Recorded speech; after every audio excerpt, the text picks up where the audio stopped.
ધોરણ 11 અર્થશાસ્ત્ર ચેપ્ટર 3 માંગ, જેમાં આપણે આજે પ્રસ્તાવના, અર્થ, વસ્તુની માંગને અસર કરતા પરિબળો, વસ્તુની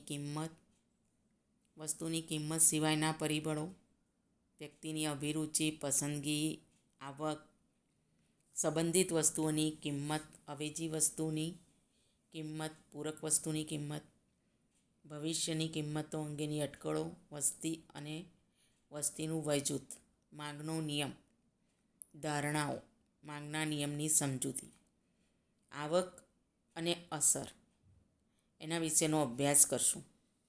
તો સૌથી પહેલાં વિદ્યાર્થી મિત્રો, પ્રસ્તાવના. અર્થશાસ્ત્રના મૂળભૂત ખ્યાલોમાં સૌથી અગત્યના ખ્યાલો માંગ અને પુરવઠો છે. સૌથી અગત્યનો ખ્યાલ એમ કે માંગ અને પુરવઠો છે. અર્થશાસ્ત્ર વિષયમાં માંગ અને પુરવઠો એવા ખ્યાલો છે કે જેની સમજૂતી વિના વ્યક્તિ અર્થશાસ્ત્રીય વિશ્લેષણ શક્તિ પ્રાપ્ત કરી શકતો નથી. જેથી માંગ અને પુરવઠા નામના બે બજાર પરિબળોની સમજૂતી જરૂરી બને છે. અહીં આપણે માંગના ખ્યાલ વિશેની સમજૂતી મેળવીશું. સૌથી પહેલો અર્થ કે માંગ એટલે શું? તો કોઈ એક ચોક્કસ સમય અને કિંમતે ગ્રાહકની વસ્તુ ખરીદવાની ઈચ્છા શક્તિ અને તૈયારીને વસ્તુની માંગ કહે છે. એટલે ચોક્કસ સમય અને કિંમતે ગ્રાહકની એ વસ્તુ ખરીદવાની જે ઈચ્છા શક્તિ અને તૈયારી, એને વસ્તુની માંગ કહે છે. વસ્તુની માંગ, સમય, કિંમત, વસ્તુ ખરીદવાની ઈચ્છા શક્તિ અને તૈયારી એમ કુલ 5 પરિબળોને આધારે સર્જન પામે છે. સમય, કિંમત, વસ્તુ ખરીદવાની ઈચ્છા શક્તિ અને તૈયારી, આ 5 પરિબળના આધારે એમ કે વસ્તુની માંગ સર્જન પામે છે. જેમાં આ 5 પરિબળો પૂરક રૂપ હોય તે તમામની હાજરી ફરજિયાત છે. એટલે કે વસ્તુની માંગ ત્યારે જ શક્ય બને જ્યારે કોઈ એક ચોક્કસ સમયે અને કિંમતે ગ્રાહક તે વસ્તુ ખરીદવાની ઈચ્છા શક્તિ કૌંસમાં નાણું અને તૈયારી, નાણાં ખર્ચવાની તૈયારી ધરાવતો હોય. એટલે કે વસ્તુની માંગ ત્યારે જ શક્ય બને કે જ્યારે એમ કે ચોક્કસ સમયે અને કિંમતે ગ્રાહકે વસ્તુ ખરીદવાની ઈચ્છા શક્તિ, નાણું અને નાણાં ખર્ચવાની તૈયારી ધરાવતો હોય ત્યારે જ એમ કે વસ્તુની માંગ શક્ય બને. તો વસ્તુની માંગને અસર કરતા પરિબળો. તો માંગને અસર કરતા પરિબળો મુખ્યત્વે 2 છે. પહેલું વસ્તુની કિંમત અને કિંમત સિવાયના પરિબળો એટલે કે અન્ય પરિબળો. વસ્તુની માંગને અસર કરતા પરિબળો કેટલા છે? આવો નાનો પ્રશ્ન પૂછ્યા MCQમાં તો 2. માંગ એટલે શું? એવો નાનો પ્રશ્ન એક વાક્યમાં જવાબ આપો, એમાં પૂછાય 1 માર્કનો. તો એ આપણે જોયું કે ચોક્કસ સમય, કિંમતે ગ્રાહકની વસ્તુ ખરીદવાની ઈચ્છા શક્તિ અને તૈયારી વસ્તુની માંગ છે. એટલે માંગને અસર કરતા 2 પરિબળો વસ્તુની કિંમત અને કિંમત સિવાયના પરિબળો એટલે કે અન્ય પરિબળો. તો પહેલું વસ્તુની કિંમત. વસ્તુની માંગ ઉપર સૌથી વધુ અસર કરનારું અને ખૂબ જ અગત્યનું પરિબળ એ જે તે વસ્તુની કિંમત છે. વસ્તુની માંગ ઉપર એમ કે સૌથી વધુ અસર કરનારું અને અગત્યનું પરિબળ તો વસ્તુની કિંમત છે. કારણ કે જેમ વસ્તુની કિંમત ઘટે વસ્તુ સસ્તી બને છે અને તેથી વસ્તુની માંગનું વિસ્તરણ થાય છે. એટલે કે કિંમત ઘટે, વસ્તુ સસ્તી બને એટલે વસ્તુની માંગનું વિસ્તરણ થાય. જ્યારે વસ્તુની કિંમત વધતા વસ્તુ મોંઘી બને છે, તેથી માંગનું સંકોચન પામે છે. એટલે કે કિંમત વધે તો વસ્તુ મોંઘી બને અને વસ્તુ મોંઘી બને એટલે માંગ સંકોચન પામે છે. આમ વસ્તુની કિંમત અને વસ્તુની માંગ એકબીજા સાથે વ્યસ્ત રૂપે સંકળાયેલા છે અને તેથી જ કહી શકાય કે વસ્તુની કિંમત એ વસ્તુની માંગ ઉપર સૌથી વધુ અસર કરનાર નિર્ણાયક પરિબળ છે. એટલે કે વસ્તુની માંગ અને કિંમત વચ્ચેનો વ્યસ્ત સંબંધના રૂપે આ બંને સંકળાયેલા છે. એટલે વસ્તુની કિંમત એ માંગનું સૌથી વધારે અસરકારક નિર્ણાયક પરિબળ છે. વસ્તુની કિંમત સિવાયના પરિબળો એટલે કે અન્ય પરિબળો. અન્ય પરિબળોમાં પહેલું પરિબળ છે વ્યક્તિની અભિરુચિ અને પસંદગી. બીજું છે વ્યક્તિની આવક. પહેલું છે વ્યક્તિની અભિરુચિ અને પસંદગી. ગ્રાહક રૂપ વ્યક્તિની અભિરુચિ અને પસંદગી વસ્તુની માંગ ઉપર અસર કરે છે. એ માંગ ઉપર એમ કે અસર પાડનારું પરિબળ છે. વ્યક્તિનો ગમો અણગમો, એના શોખ, પસંદગી વગેરે વસ્તુની માંગમાં ફેરફાર લાવી શકે છે. કે બસ વ્યક્તિને આ ગમે છે, નથી ગમતું, એનો આ શોખ છે, એની આ પસંદ છે. આ બધી જ બાબતો એમ કે વસ્તુની માંગમાં ફેરફાર લાવી શકે છે અને જેથી કહી શકાય કે વસ્તુની માંગ એ વ્યક્તિની પસંદગી દર્શાવે છે. દાખલા તરીકે નાની ઉંમરે બાળકને વાંચવાનો શોખ હોય તો તે ઉંમર બદલાતા વ્યક્તિનો વાંચવાના પ્રકારનો શોખ પણ બદલા જ છે. નાની ઉંમરે બાળક હોય તો એ વાર્તાનું વાંચન કરશે, એને વાર્તા વાંચવાનું ગમે એ ઉંમરે. પુખ્ત ઉંમરે એમ કે નવલકથા અને એ બધું વાંચવાનું ગમે અને મોટી ઉંમરના જેમ થતો જાય તેમ ધાર્મિક પુસ્તકો વાંચવાનું ગમે. એટલે વસ્તુની માંગ એ વ્યક્તિની પસંદગી દર્શાવે છે. બીજું અન્ય પરિબળ છે વ્યક્તિની આવક. વ્યક્તિની આવક અને વસ્તુની માંગ વચ્ચે સીધો સંબંધ છે. એટલે કે વ્યક્તિની આવક વધતા તે વ્યક્તિની વસ્તુ ખરીદવાની શક્તિ વધે છે અને વસ્તુની માંગ પણ વધે છે. એટલે કે વ્યક્તિની આવક અને માંગની વચ્ચે સીધો સંબંધ છે.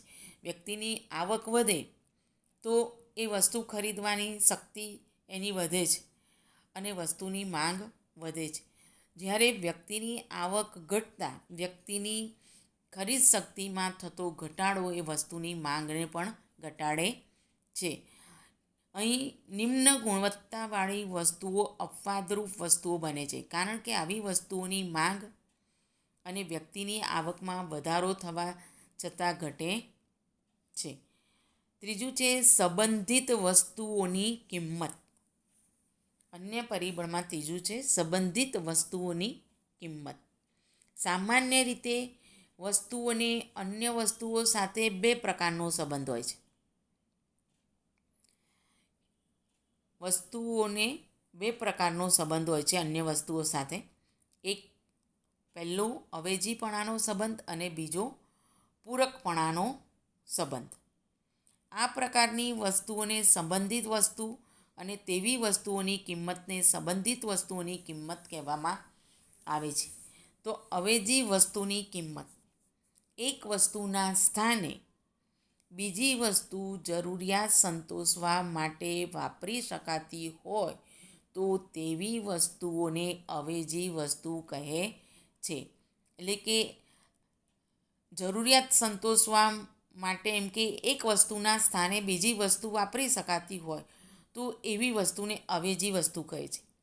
આ પ્રકારની વસ્તુઓમાં હરીફાઈનું તત્વ વધુ હોય છે, તીવ્ર હોય છે. દાખલા તરીકે સમાન લાક્ષણિકતા ધરાવતા બે જુદી જુદી કંપનીના ટીવી, બાઇક કે ફ્રીજ વગેરે. અહીં મૂળ વસ્તુની કિંમત ફેરફાર ન પામે અને તેની અવેજી વસ્તુની કિંમત ઘટે તો મૂળ વસ્તુ અને અવેજી વસ્તુ એક સરખી હોવાથી અવેજી વસ્તુ સસ્તી બનતા તેની માંગ વધે છે. વસ્તુની કિંમત એમ કે અવેજી વસ્તુ એક સરખી હોય મૂળ વસ્તુ ને અવેજી વસ્તુ તો અવેજી વસ્તુ સસ્તી બને તો એની માંગ વધે છે અને તેથી મૂળ વસ્તુની માંગ ઘટે છે.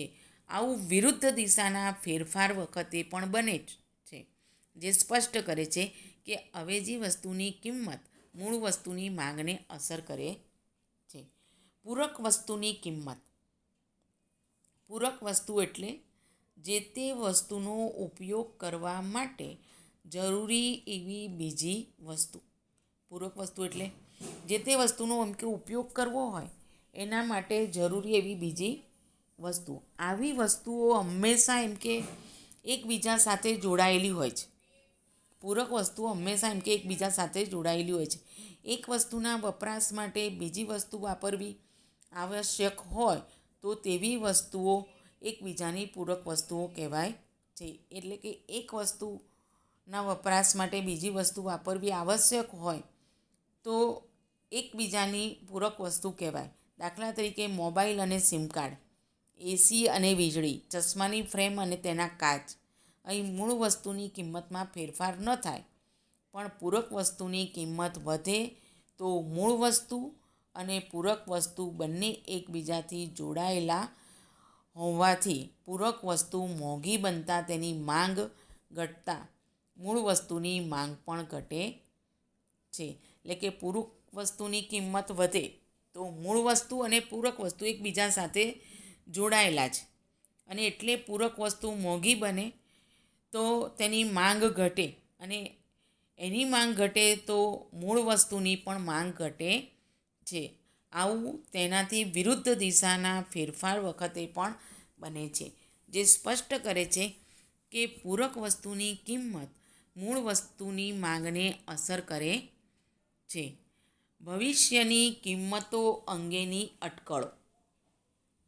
ભવિષ્યની કિંમતો અંગેની અટકળો. આ બધા જ જે છે એ વસ્તુની કિંમત સિવાયના અન્ય પરિબળો છે, એમાંનું છે આ એક બી ચોથું પરિબળ કે ભવિષ્યની કિંમતો અંગેની અટકળો. ભવિષ્યની વસ્તુઓની કિંમત. વ્યક્તિ જે છે એ ભવિષ્યમાં વસ્તુઓની કિંમત વિશે અટકળો, અનુમાનો એમ કે અટકળ એટલે વર્તમાન સમયની વસ્તુની માંગમાં મોટા ફેરફાર લાવે છે. ભવિષ્યમાં એમ કે વસ્તુઓની કિંમત વિશેની અટકળ કરે, અનુમાન કરે અને એના કારણે વર્તમાન સમયમાં વસ્તુની માંગમાં મોટો ફેરફાર લાવે છે. જો વ્યક્તિની ભવિષ્યમાં વસ્તુની કિંમતમાં વધારા અંગેની અટકળ હોય કે ભવિષ્યમાં વસ્તુની કિંમતમાં વધારો થશે એવું અટકળ હોય, અનુમાન હોય તો તે વર્તમાન સમયમાં વસ્તુની માંગ વધારે છે, જેથી તે વ્યક્તિ ભવિષ્યમાં બચત કરી શકે છે અને તેથી જ ભવિષ્યમાં એ બચત કરી શકે છે. વસ્તી અને વસ્તીનું વય જૂથ. વસ્તીનું પ્રમાણ પણ વસ્તુની બજાર માંગને અસર કરનારું એક અગત્યનું પરિબળ છે. વસ્તીનું એમ કે જે પ્રમાણ છે એ વસ્તુની બજાર માંગને અસર કરનારું એક અગત્યનું પરિબળ છે.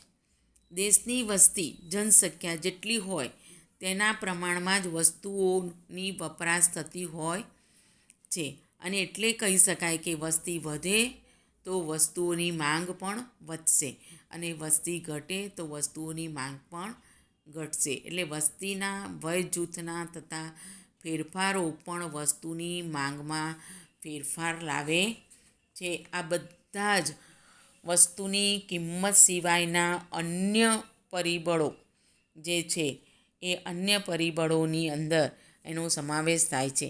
તો વસ્તુની માંગને અસર કરતા પરિબળો જણાવો એવો ટૂંકમાં અથવા તો એને અસર કરતા જે પરિબળો છે એ 3 માર્કના પ્રશ્નમાં પણ પૂછી શકાય. તો હવે વિદ્યાર્થી મિત્રો, માંગનો નિયમ. માંગ વિધેય જે છે, માંગ વિધેય એટલે શું એ રીતે એક નાનકડો પ્રશ્ન પૂછાતો હોય છે. તો માંગ વિધેય એટલે વસ્તુ કે સેવાની માંગ અને તેને અસર કરતા પરિબળોનો કાર્યકારણના સંબંધને રજૂ કરે છે. તો માંગનો નિયમ.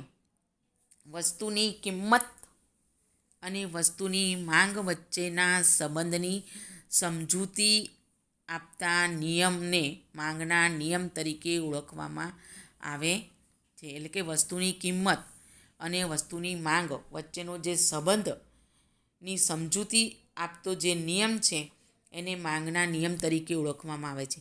જેમાં વસ્તુની કિંમતમાં થતો ફેરફાર એ કારણ અને વસ્તુની માંગમાં થતો ફેરફાર એ અસર છે.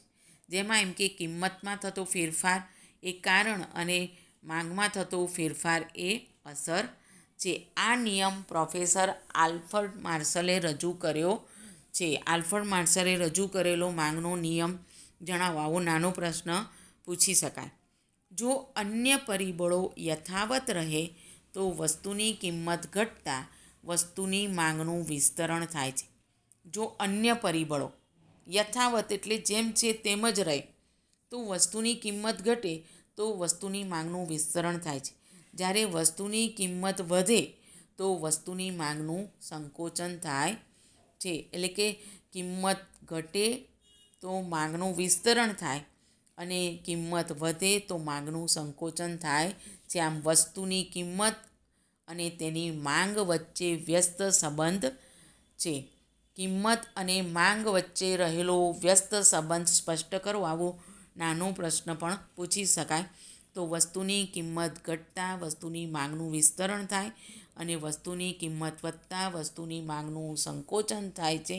આ વસ્તુની કિંમત અને તેની માંગ વચ્ચે રહેલા સંબંધને વ્યસ્ત સંબંધ કહે છે. તો હવે કેટલીક ધારણાઓ છે, તો ધારણાઓ જોઈએ.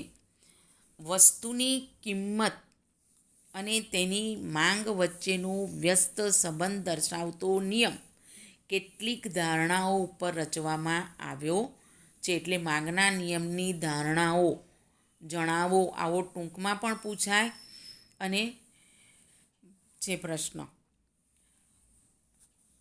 તો એની મુખ્ય જે ધારણાઓ છે એ 5 ધારણાઓ છે કે વસ્તુની કિંમત અને તેની માંગ વચ્ચેના વ્યસ્ત સંબંધ દર્શાવતા નિયમમાં કેટલીક ધારણાઓ પર રચવામાં આવ્યો છે.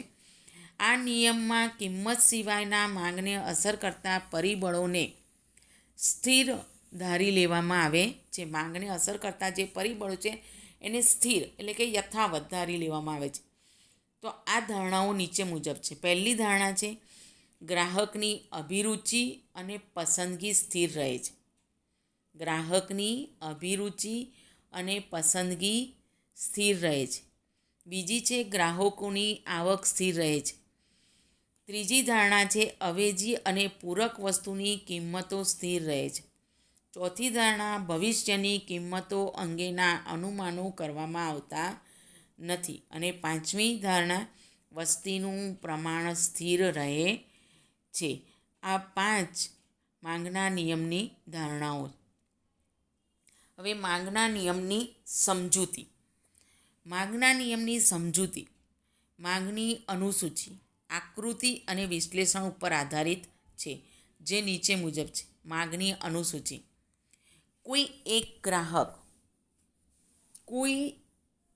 ગ્રાહક કોઈ એક ચોક્કસ સમયે જુદી જુદી કિંમતે વસ્તુના કેટલા એકમો ખરીદવાની તૈયારી કરે છે તે દર્શાવતી યાદીને માંગની અનુસૂચિ કહેવામાં આવે છે. એટલે કે કોઈ ગ્રાહક કોઈ ચોક્કસ સમયે જુદી જુદી કિંમતે એમ કે વસ્તુના કેટલાક એકમ ખરીદવાની તૈયારી કરે છે તે દર્શાવતી યાદીને માંગની સૂચિ કહેવામાં આવે છે.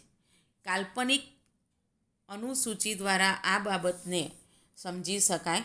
આવી કાલ્પનિક અનુસૂચિ નીચે મુજબ છે. તો કોઠામાં દર્શાવ્યું છે કાલ્પનિક અનુસૂચિ. 1 લીટર દૂધની કિંમત રૂપિયામાં અને દૂધની માંગ લીટરમાં. તો 50 રૂપિયા દૂધની કિંમત, તો દૂધની માંગ 1 લીટર. 40 રૂપિયા કિંમત તો માંગ 2 લીટર. 30 રૂપિયા કિંમત તો માંગ 3 લીટર. 20 રૂપિયા દૂધની કિંમત તો માંગ 4 લીટર. 10 રૂપિયા દૂધની કિંમત તો માંગ 5 લીટર. આ કાલ્પનિક અનુસૂચિ છે. એના આધારે માંગની નિયમની આકૃતિ બાજુમાં જ દર્શાવેલી છે. તો જુઓ વિદ્યાર્થી મિત્રો, ઓ વાય ધરી જે ઊભી દોરેલી છે એમાં દૂધની કિંમત દર્શાવી છે.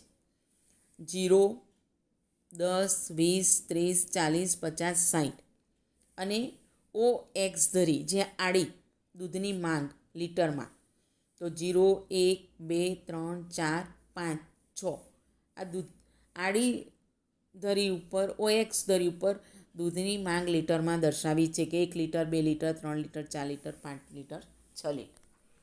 તો જ્યારે આપણે જોઈએ છે કે 50 રૂપિયા કિંમત છે ત્યારે દૂધની માંગ કેટલી છે? તો 1 લીટર. તો તમે જુઓ છો કે 50 રૂપિયા ત્યાં ડીથી ડી એ આખી રેખા દોરવામાં આવેલી છે, માંગ રેખા જેને કહેવાય.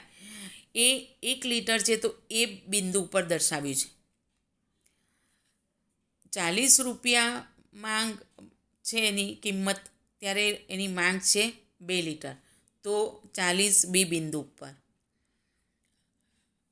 30 રૂપિયા છે કિંમત, ત્યારે 3 લીટર એની માંગ સી બિંદુ દ્વારા દર્શાવી છે.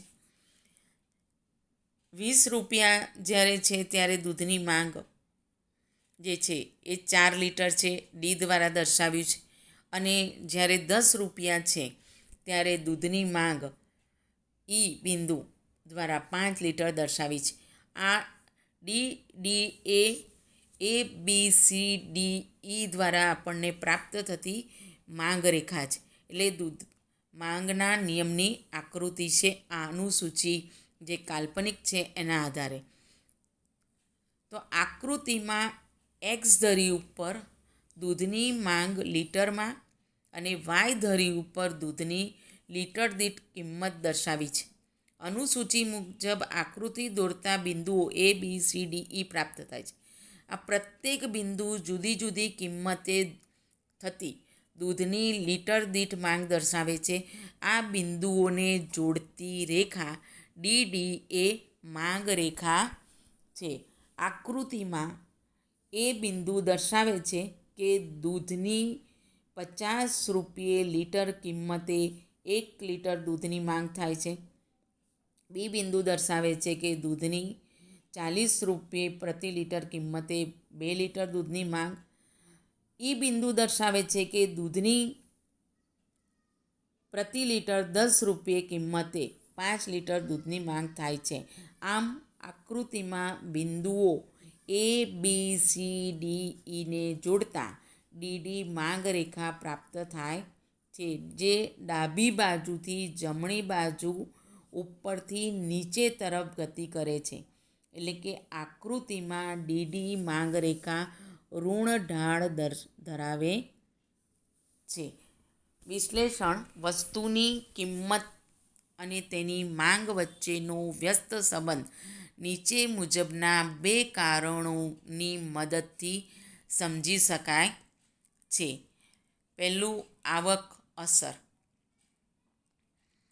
ગ્રાહકની નાણાકીય આવક સ્થિર રહે અને જો વસ્તુની કિંમતમાં ઘટાડો થાય તો ગ્રાહકની ખરીદ શક્તિમાં વધારો થવા પામે છે, જેથી ગ્રાહકની વાસ્તવિક આવક વધે છે. નાણાકીય આવક સ્થિર રહે, કિંમતમાં ઘટાડો થાય તો ખરીદ શક્તિમાં વધારો થાય, જેથી ગ્રાહકની વાસ્તવિક આવક વધે છે. દાખલા તરીકે, ગ્રાહક દૂધની ખરીદી માટે 50 રૂપિયા ખર્ચવા તૈયાર છે, ત્યારે જો દૂધની પ્રતિ લીટર કિંમત 50 હોય તો ગ્રાહક માત્ર 1 લીટર દૂધ ખરીદી શકે છે. પરંતુ જો દૂધની પ્રતિ લીટર કિંમત ઘટી અને 10 રૂપિયા થાય તો 50 રૂપિયા વડે તે 5 લીટર દૂધની ખરીદી કરી શકે છે. આમ કિંમત ઘટતા ગ્રાહકની ખરીદ શક્તિમાં વધારો થવા પામે છે, જેથી માંગ વધે છે. તેને આવક અસર કહે છે. એટલે કે કિંમત ઘટતા ગ્રાહકની ખરીદ શક્તિમાં વધારો થવા પામે છે, એટલે માંગ વધે છે. એને આવક અસર કહે છે. માત્ર સાવ હલકા પ્રકારની વસ્તુની બાબતમાં આવક અસર નકારાત્મક છે. હલકા પ્રકારની વસ્તુને માટે એમ કે આવકની અસર નકારાત્મક છે. દાખલા તરીકે હલકું અનાજ જેની કિંમત ઘટવા છતાં તેની માંગમાં ઘટાડો થાય છે. અવેજી અસર, કોઈ એક મૂળ વસ્તુની કિંમતમાં ઘટાડો થાય, કોઈ એક મૂળ વસ્તુની કિંમતમાં ઘટાડો થાય છે ત્યારે તેની એક સમાન એવી અવેજી વસ્તુની સરખામણીમાં આ વસ્તુ સસ્તી બને છે. તેથી ગ્રાહક અવેજી વસ્તુની માંગ ઘટાડીને મૂળ વસ્તુની માંગ વધારે છે. તેને અવેજી અસર કહે છે. કોઈ એક મૂળ વસ્તુની કિંમતમાં ઘટાડો થાય છે ત્યારે તેની સમાન એવી અવેજી વસ્તુની સરખામણીમાં આ વસ્તુ સસ્તી બને છે. તેથી જે ગ્રાહક છે ખરીદ કરનાર, એ અવેજી વસ્તુની માંગ ઘટાડી અને મૂળ વસ્તુની માંગ વધારે છે, તેને અવેજી અસર કહે છે. દાખલા તરીકે ઉદાહરણમાં જોઈએ તો સાદી ફોર્મલ પેન્ટ અને જીન્સ પેન્ટ, આ બંને પેન્ટની અવેજી વસ્તુઓ પૈકી જો સાદી પેન્ટની કિંમત ઘટે ત્યારે તેની અવેજી જીન્સ પેન્ટની કિંમત સ્થિર રહે તો ગ્રાહક બંને પેન્ટ વચ્ચેની કિંમતની સરખામણી કરતાં સાદી પેન્ટ સસ્તી લાગે છે, જેથી તેઓ સાદા પેન્ટની માંગ વધારીને જીન્સ પેન્ટની માંગને ઘટાડે છે. તો વિદ્યાર્થી મિત્રો, આજે પાર્ટ 1માં આટલે સુધીનો અભ્યાસ સરસ રીતે તૈયારી કરશો. પરીક્ષા નજીક આવી રહી છે, એકમ કસોટી.